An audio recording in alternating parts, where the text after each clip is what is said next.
پھوڑے کی بیماری کا علاج آتا تھا، پھنسی کا آتا ہی نہیں تھا. یہ کلپ بنائے عاملوں پہ، بہت دن ہو گئے عاملوں پہ بولا نہیں ہوں میں. تمام عاملوں نے، چاہے وہ دیوبندی تھے، بریلوی تھے، اہل حدیث تھے، جتنے بھی روحانی تھے نا، سب نے یہی کہا کہ جنات کا کیس ہے یہ، سیدھا سیدھا. اور پڑھنے کو، اور وہ آتے ہیں نا سونگتے ہیں، یوں کرتے ہیں ایسے ٹوپی ڈرامے جیسے ان کو کوئی محسوس ہو رہا ہے، یہاں پہ آئیں گے کچھ اثرات مسرات محسوس ہو رہے ہیں، اس طرح کے ڈرامے چہرے کے ایکسپریشن سے اور باڈی لینگویج سے یہ شو کرتے ہیں کچھ ہے یہاں پہ. تو انہوں نے خفیہ کیمرہ لگایا تو دیکھا کہ رات کو چوہا آیا، اس نے بڑے تمیز سے نل کا کھولا، پانی بھی پیا اس نے، اور ٹب میں پانی جمع ہو کے نہا بھی رہا ہے کمبخت، بڑے آرام سے اس میں غسل. چوہا بہت ذہین جانور ہے، اس کو کہیں گرمی لگتی ہوگی، اس نے اندازہ لگا لیا. وہ اب اتنی سینس اس میں ہے نہیں کہ بھائی تو اس کو بند تو کر دے، کھولنا آتا ہے اس کو، بند کرنا نہیں آتا. خوب نہا دھو کے نکل لیا. وہ کسی کا دماغ بھی نہیں جا سکتا کہ چوہا آ کے نل کا کھولے گا، اس میں نہائے گا اور پھر چلتا ہوا جائے. اب وہ تو شکر ہے چوہے کے چلتے ہوئے کے نشانات نہیں تھے، ورنہ عامل بولتے کہ جنات چوہوں کی شکل میں آ رہے ہیں. حقیقت ہے یہ، دیکھو پنجے تو بہت بڑا کوئی جن ہے. تو گھر میں خفیہ چوریاں ہو رہی ہیں نا، جن وین پہ نہ ڈالا کریں.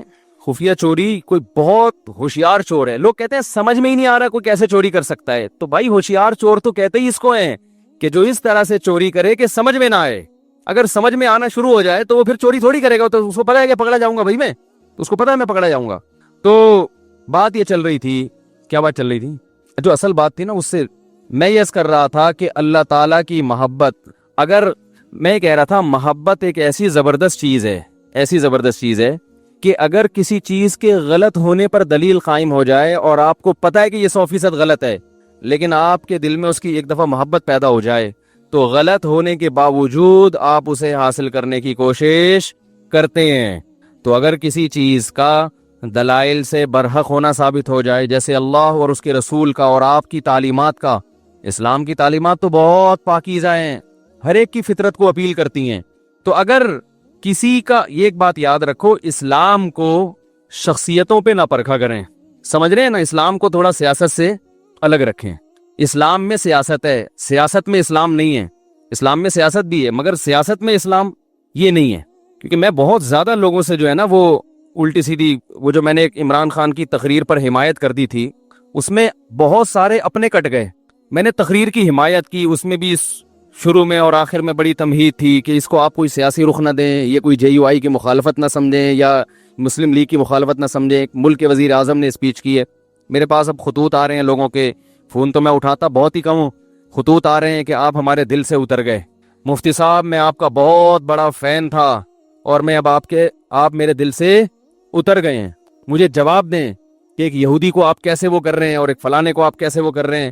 تو میں جواب نہیں دے رہا کیونکہ مجھے پتا ہے جواب دوں گا پھر اس پہ ایک نیا خط آ جائے گا. اس لیے جواب نہیں دے رہا کہ آپ میں جواب کا تحمل نہیں ہے، برداشت نہیں ہے.